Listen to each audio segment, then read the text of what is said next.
really great to be here. Thank you, Lee. Thank you, Dina. I don't know if anybody was in the talk. Dina just did a great talk on trauma and eating disorders.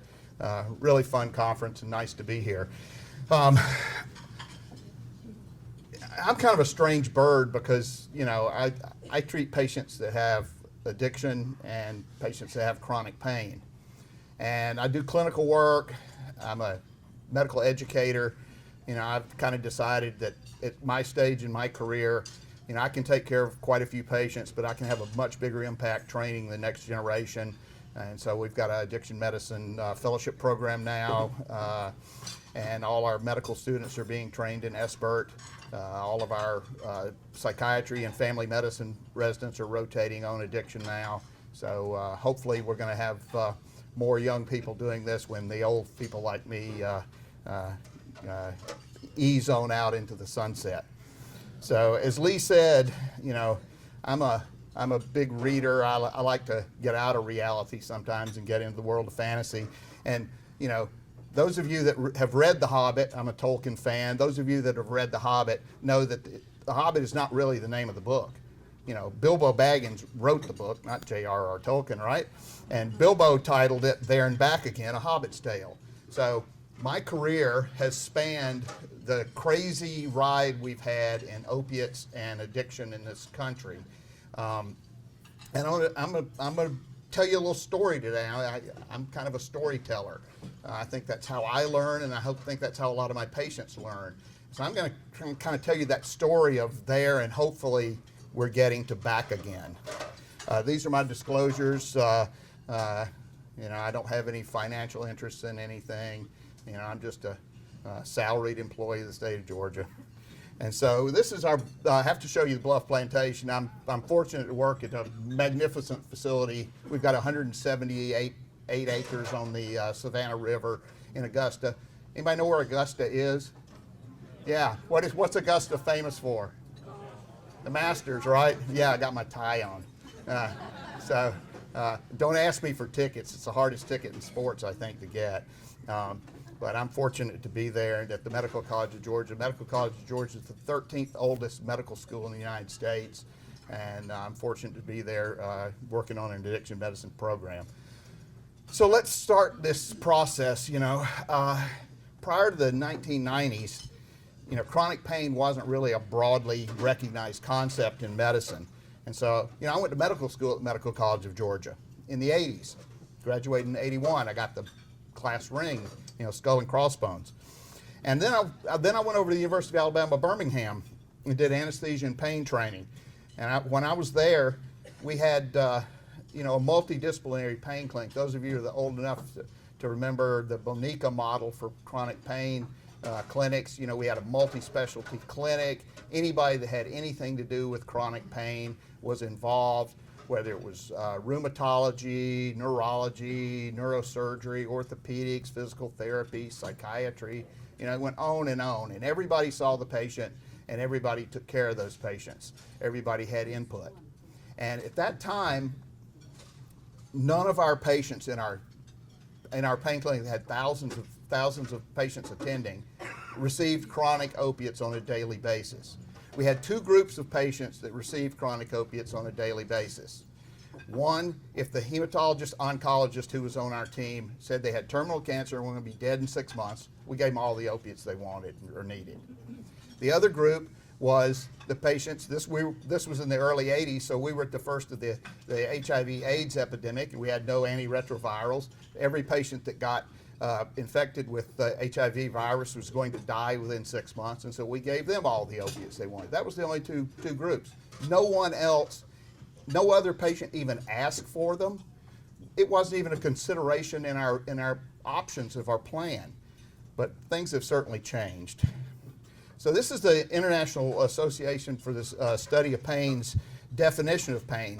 The important thing here is, if I can make this work, I'm gonna have a hard time trying to shoot back and forth, so I'm gonna shoot mostly on this one. Those of you on this side of the room remind me, and I'll try to shoot over here with this cool little laser occasionally. But you know, unpleasant sensory experience. Okay, experience. Now, it's not a thing I can measure. We've tried to create pain meters or dolometers over the years and have not done a very good job at doing that. Pain is an unpleasant experience. And so I got out of my training, and by the mid-1990s, I was told I was doing an inadequate job treating patients that had chronic pain, and I was being unnecessarily stingy with my opiate prescribing. And private, not-for-profit entities like Partners Against Pain formed as so-called patient advocacy groups. I'm going to give you probably my main disclaimer right now. I'm an opinionated guy, and I'm going to give you some opinions, and you can do what you want to with them. If you choose to disagree with me, that's fine. I don't mind having a discussion with you later. But it's interesting to note that these entities like Partners Against Pain that were so-called private, not-for-profit entities were funded by major pharmaceutical companies. Okay? Purdue Pharma actually funded Partners Against Pain. I don't know if they have a booth down there, but they'll probably try to put a bullet in me before this presentation's over. So, I went to, I was keeping up on my CMEs. I went to medical conferences, and, really smart people got up and, like I am today, and preached about more appropriate, i.e. liberal use of opiates for the management of chronic pain. And about that time, we had a miracle drug come out. Ask your doctor about this miracle drug. Well, the miracle drug was made by Purdue Pharma. It was OxyContin, time-release oxycodone. And this is a quote from their 1996 first release: a safe, long-acting opioid that could avoid the euphoric rush of short-acting opioids, thus could be used chronically without fear of addiction or misuse. Hindsight's 20/20, isn't it? So this new wonder drug, this new miracle drug, was developed just in time to meet all these needs that I was hearing about, and these new pressures to aggressively treat all forms of pain, not just cancer pain, but all forms of chronic pain. And so by 2001, OxyContin became the number one selling drug, number one selling opioid in the world. So I went over to the, I'd been in private practice for a few years, and after I crashed and burned from sufentanil, 19 years on the 28th of last month, I did some training in addiction medicine with Dr. Mark Gold, and few people can be so lucky as to have Mark Gold as a mentor for 20 years. But at UF, I was in the Department of Psychiatry, even though I'm not a psychiatrist. I played one at work, stayed in a Holiday Inn Express once, but because I was boarded in both anesthesia, pain, and now addiction, we had an opportunity to start a pain clinic inside the Department of Psychiatry.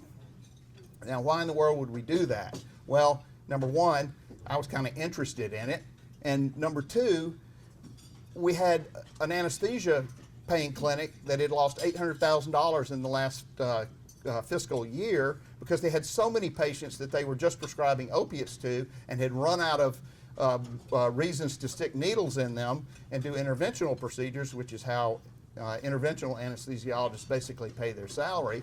That they couldn't. You can't pay an anesthesiologist salary on E&M codes writing prescriptions. So we had about a number of patients that were opiate dependent, that needed care, that were no longer going to be able to receive it from that clinic. We had a very good private interventional pain physician in town who had a number of patients who were also opiate dependent, who elected to stop treating chronic pain and go back to doing operating room anesthesia. That threw another several hundred patients into the market in the Gainesville, Florida area. Then we also had a psychiatrist who'd been very liberal with his prescribing practices and had a visit from the DEA and was told he could either stop his practice and surrender his license and DEA number or face the consequences with the DEA. So his patients were cast onto the market. So we had over 1,000 patients that were opiate dependent with nowhere to go. So we started this clinic, and we started treating these patients that nobody else wanted. And that's been kind of one of the funny things about being a medical educator is, when I talk to to medical students in particular, and they say, so you treat addicts and you treat patients with chronic pain.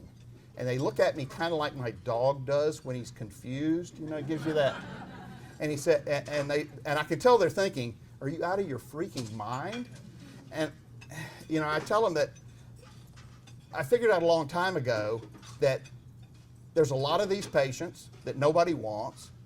You can have a really good career taking care of them. The expectation that you're going to make any difference with these patients is so low that if you have any success, people think you're really smart. So that's kind of how I stumbled into this. So, I knew about the dangers of OxyContin because by, the early 2000s, we'd already seen the first wave of the OxyContin epidemic. And, we knew that, that statement that they put on their original packaging was wrong, and it could be crushed easy and snorted and injected. But I still, believed all this propaganda that had been fed to me by so-called experts around the country. And so I championed the whole idea of a long-acting opioid for the treatment of chronic pain. And it was interesting that I was looking at this graph. This, I guess, probably speaks to my psychopathology, because if you look in the PDR for all the extended release opioids, they're little tiny graphs, and they're very small. Don't ask me why I looked at them, but I did. And I noticed that the one for OxyContin was different from the ones for all the other long-acting opioids. And that difference was right there. You can see the vertical axis of this blood, time concentration graph is in a logarithmic scale. So what does that mean? Everybody else, all the other opioids plotted it on a linear scale, 1, 2, 3, 4, 5, all the way up. Logarithmic scale is 1, 10, 100, 1,000, so it really flattens that curve out, and it makes this drug look like it's a BID drug rather than a TID drug. And we all know that BID drugs people are more compliant in taking them, and it's also probably helps with your marketing if you can sell a drug as a BID drug. Found it's very interesting that this was the only medication in the whole PDR that did this. So about the same time, because we'd seen the problems with OxyContin, we were searching for another long-acting opioid to maybe use instead in some cases. And so pain doctors sort of rediscovered methadone. Methadone has a very interesting history. The Germans synthesized it, toward the close of World War II. They thought they were en route to world domination. We're going to have a lot of opioid to treat their battlefield injuries as they continued to take over the rest of the world. And at the time, most of the opium poppies were being grown in Thailand, Burma, Southeast Asia. They were a little worried that the Japanese were kind of moving in that direction. They might not be able to get enough opium to make enough morphine to treat their battlefield injuries, so they synthesized methadone. Methadone sat around really for 2 decades at that point because the war ended abruptly and really didn't have any use for it. And then Doyle and Nyslander, rediscovered it in the 60s to use for methadone maintenance. And that's where it was used really until about 2000, when pain doctors rediscovered it and started prescribing it to our chronic pain patients. So I had bought into this dogma that chronic pain patients deserved a background dose of a long-acting opioid, whether it was a time release like OxyContin or a naturally long-acting opioid like methadone, with a breakthrough medicine, a short-acting medicine. And that made sense to me because that's kind of the same model we use for other chronic illnesses. If I have diabetes, maybe I need a long-acting insulin and then a short-acting insulin for my breakthrough. And that covers me. So that made sense, and so I embraced that model. And so here's what I did. I drank the Kool-Aid. I wish I hadn't, but I did. And so here's what happened with our methadone deaths. methadone deaths had been very stable in this country until about this time when pain doctors rediscovered it and started prescribing it. We found out that most of the methadone deaths were not coming from methadone maintenance clinics, where patients for the most part were going daily, getting dosed. They weren't getting large quantities of take-home medicine, so they didn't have an opportunity, a big supply, to abuse it as they saw fit. But pain doctors were writing 30-day supplies of 120 milligrams of methadone a day, giving it to these patients all at once, and they would go home and change their prescription and do it the way they wanted to. So methadone deaths surged. So this movement toward more aggressive pain management was so strong that the Joint Commission that accredits hospitals and treatment facilities created a new standard. And this is an excerpt from, I think it's 89, this was about 2000, I believe, when the Joint Commission came out with their standard saying that every patient had a right to appropriate assessment of and management of pain. That made pretty good sense. Then they said pain is to be assessed in all patients. Now that doesn't make a lot of sense to me. If I come into the doctor's office and my blood pressure is elevated, I'm in for a blood pressure check, do they need to ask me what my pain is? But no, if they didn't, and certainly if the hospital didn't, they could actually lose their JCO accreditation. And I know hospitals that got dinged on this and actually had to be revisited and reaccredited because we had made pain a vital sign. Now, it's been a long time since I was in medical school, but in medical school I learned that symptoms are what patients tell me and signs are what I can measure.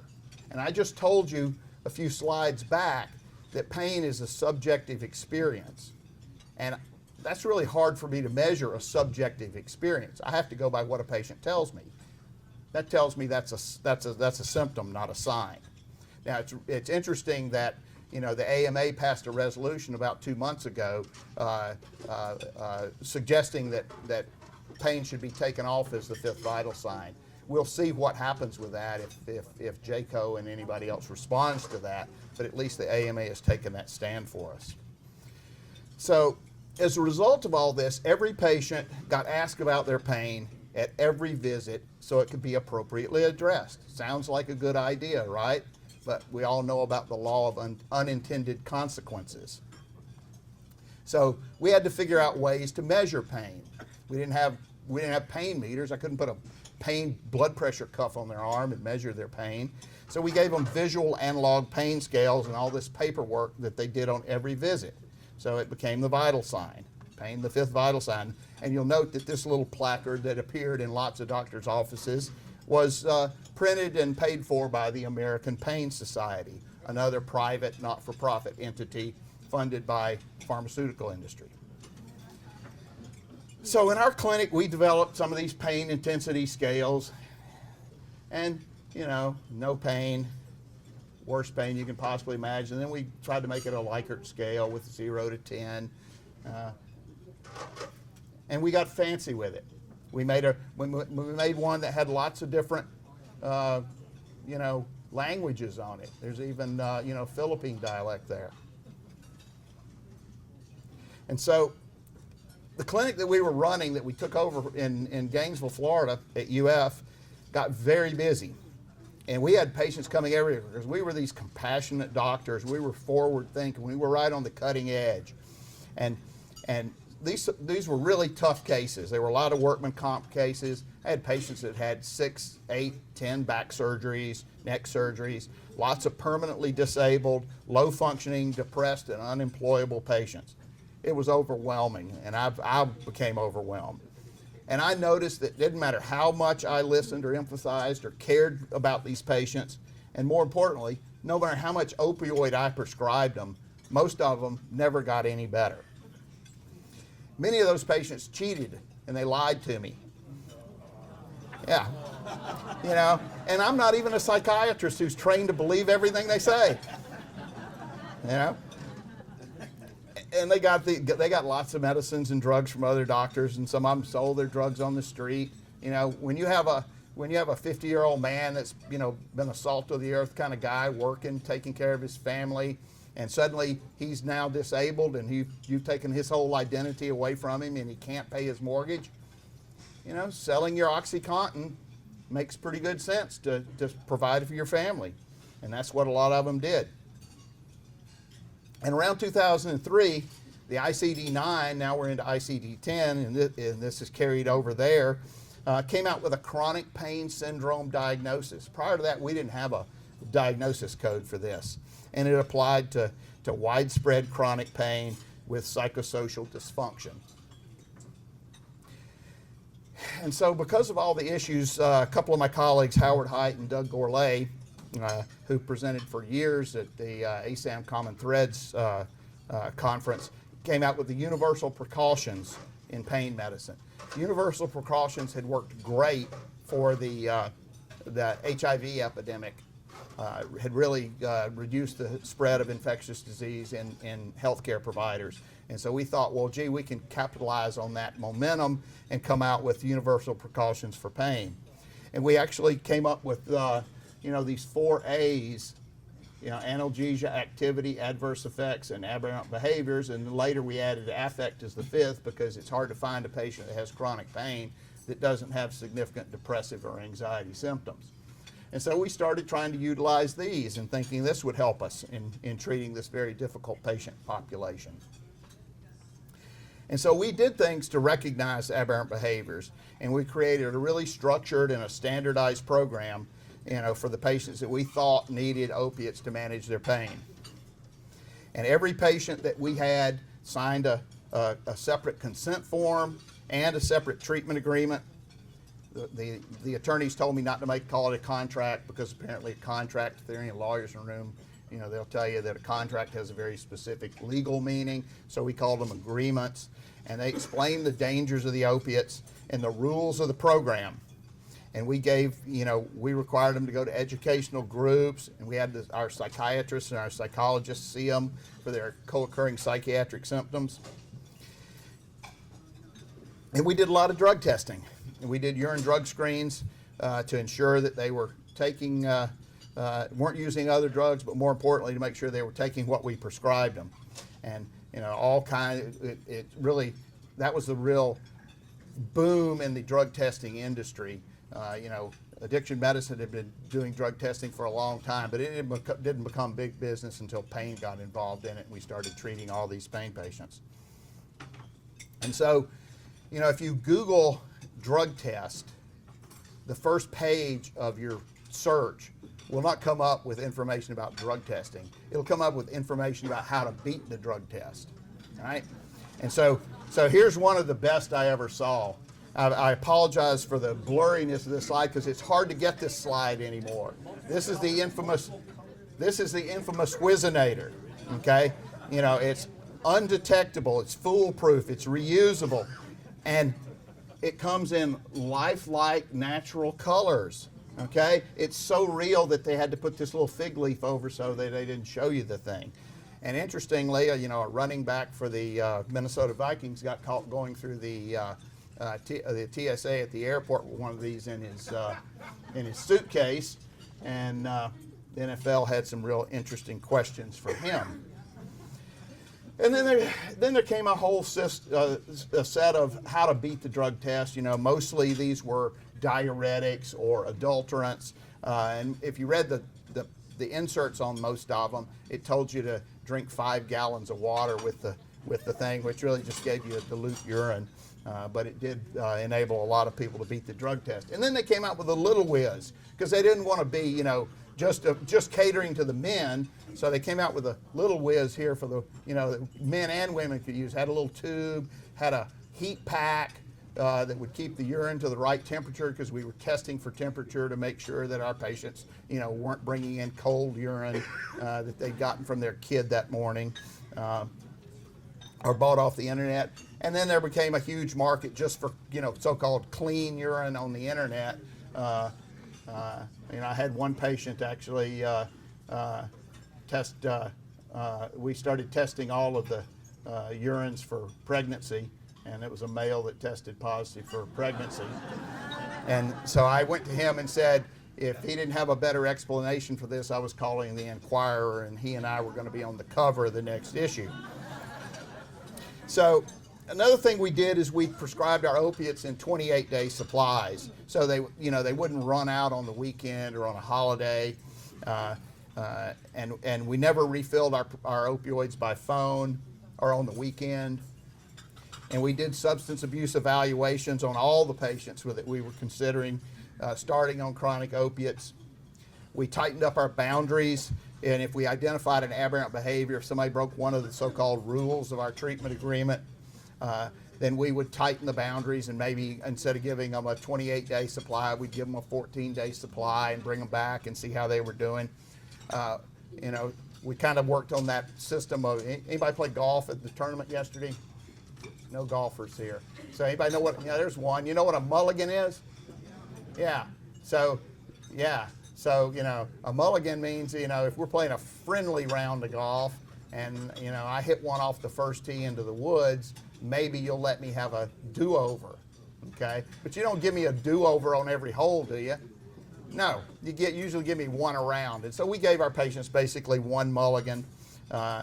So if they tested, we counseled them and kind of tightened up the boundaries and gave them another opportunity. But if they broke the rules again, we weren't going to continue prescribing for them. And, we even reevaluated their substance use disorders every time they had a aberrant behavior. And we used the ASAM criteria to try to figure out, appropriate levels of treatment for them. And even with this really, what I thought was a very carefully constructed pain program, it was exceeding the recommendations for the cautious opioid prescribing at the time. Our patients really weren't getting any better. And I found these patients to be the most challenging I'd ever taken. We saw this occur in the state of Florida and elsewhere.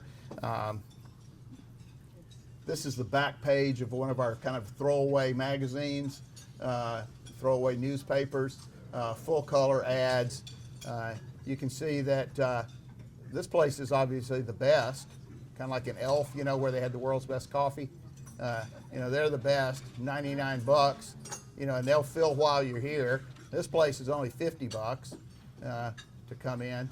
And if you really want to learn more about this whole situation, I'd refer you to a book called American Pain by John Temple. American Pain was the name of one of the first and eventually the largest pill mill in Broward County.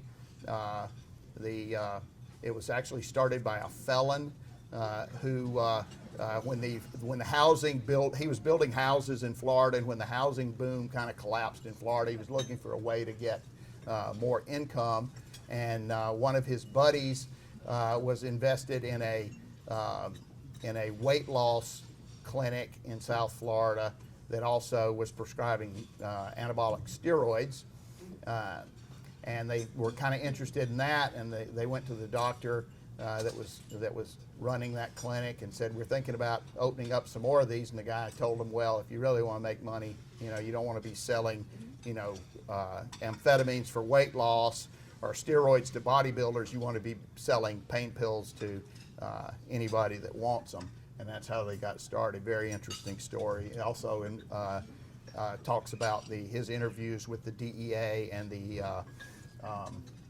FBI and how they finally caught him on RICO charges. So things boomed in Florida. We became the pill mill capital of the country. And you can see that among the top 50 dispensing practitioners in the United States in 2010, 49 of them were in Florida.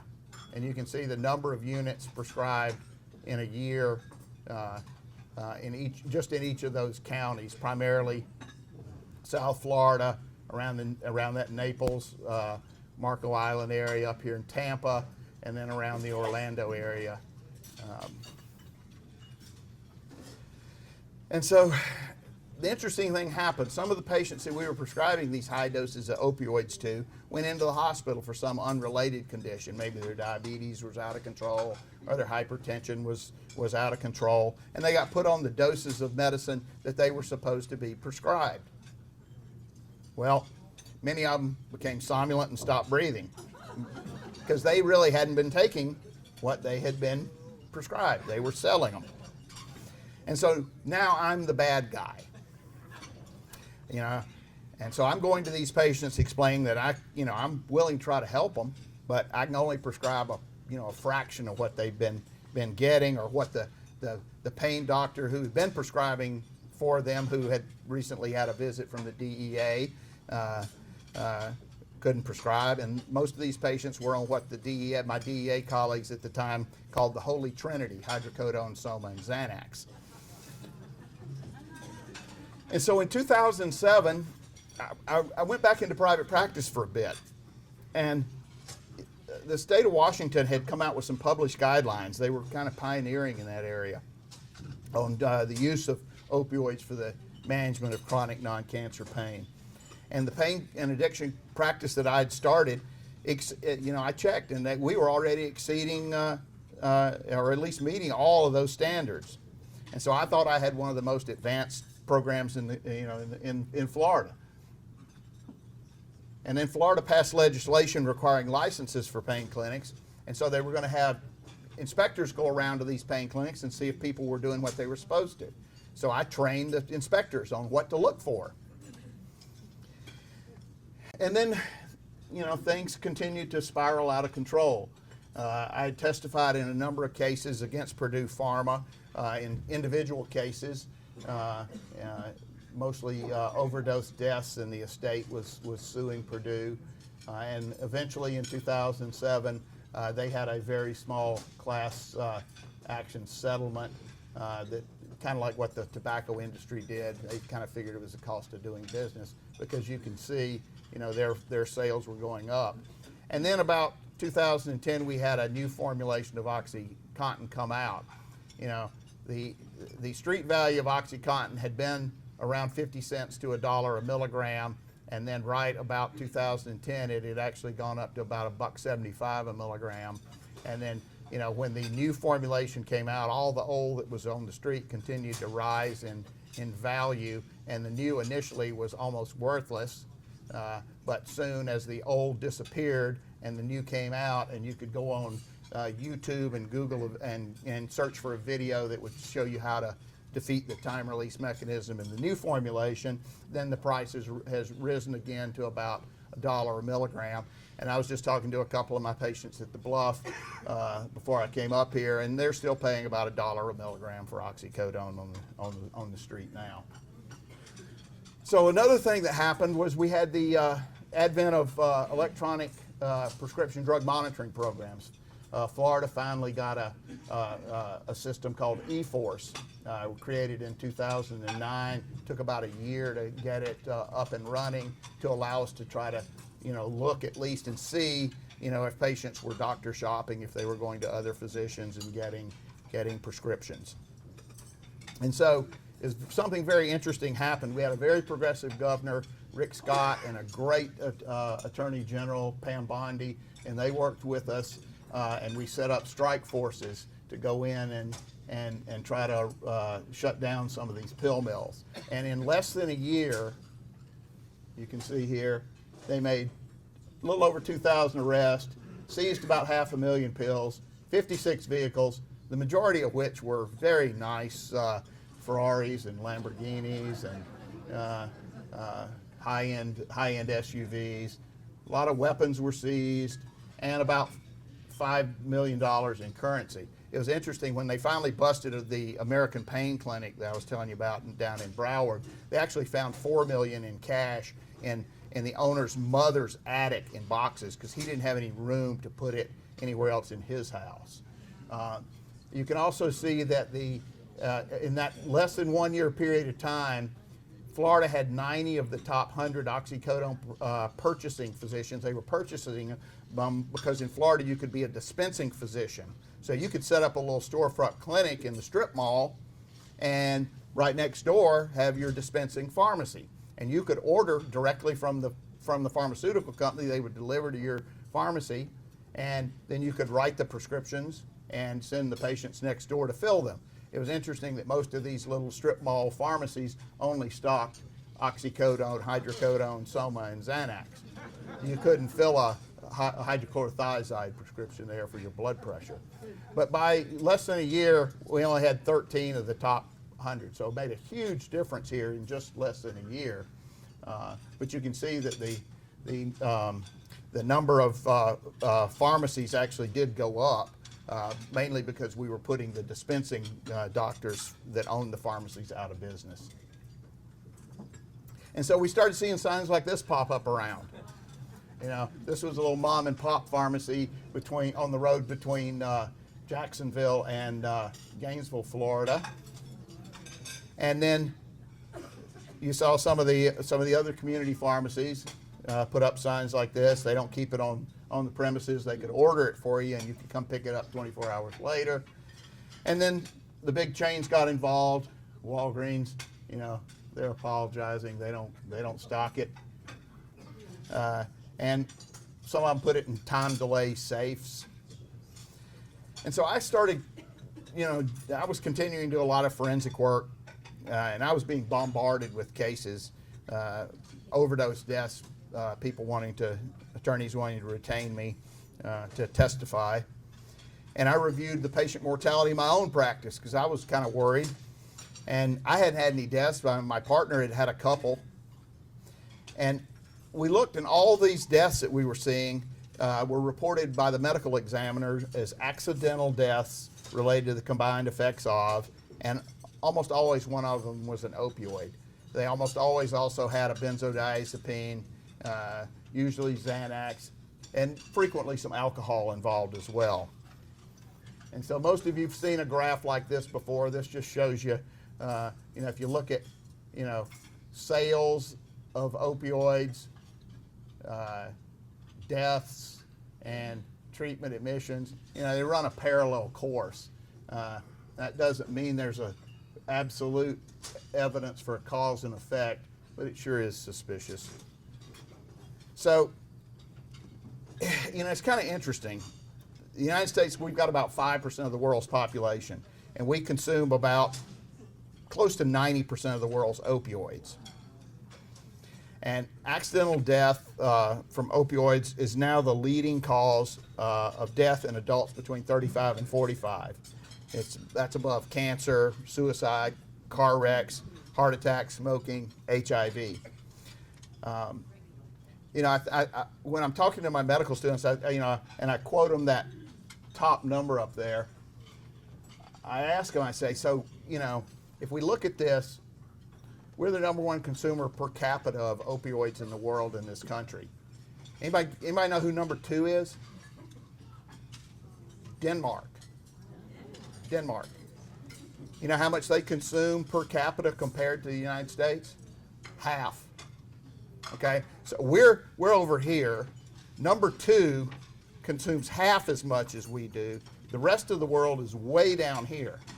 So that kind of sends a signal to me that either we are really advanced and really superior providing care for our citizens in this country, or we're way off base. Must be one of the two. So, you know, emergency rooms have been seeing, you know, more and more prescription drug abuse, even more now than illegal drug abuse. A quarter of the high school students, you know, have used prescription opioids to get high. And high school students now look forward to getting their wisdom teeth out because they can have parties. You know, they get a prescription for opioids. You know, anybody recognize those hands? That's Homer Simpson's hands. OxyContin candy.